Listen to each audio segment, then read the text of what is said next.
पंचमांसं मदिराजवेशा योग्यात चौर्यं वरदार सेवा एतानि सप्त व्यसनानि लोके घोराति घोरं नरकं नयन्ति। एका व्यसनाचं वर्णन फार मोठं होईल, मी ते तुम्हाला एका भाषेत सांगते। दूत हा धर्माच्या आहारी गेला होता, त्यामुळे त्यांना किती दुःख भोगावे लागले। मांस भक्षण करणे हा आपला धर्म नाही, कारण जे प्राणी जिभेने पाणी पितात त्यांनाच मांस भक्षण करण्याचा अधिकार आहे। जे प्राणी ओठाने पाणी पितात ते प्राणी बघा कधीच मांस भक्षण करत नाही। गाय, बैल, शेळी, मेंढी हे प्राणी कधी मांस भक्षण करतात का? शास्त्राच्या विरुद्ध वागणारा असा एकच प्राणी आहे जो ओठाने पाणी पिणारा व मांस भक्षण करणारा। तो प्राणी बघितलाय का तुम्ही कुठे? त्याचं नाव माहिती का?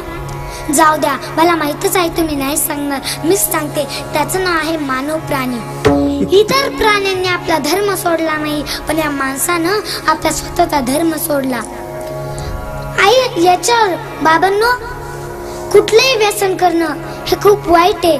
दारूचं व्यसन सुद्धा खूप वाईट आहे। याच्यावर मी तुम्हाला एक उदाहरण देते।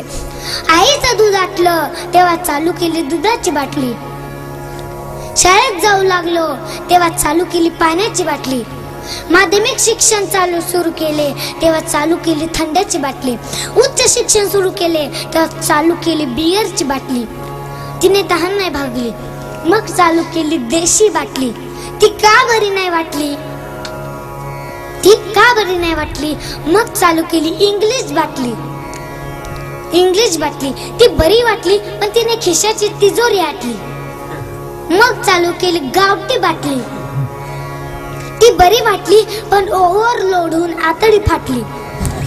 दवाखान्यात गेलो, डॉक्टरने लावली सलाईनची बाटली।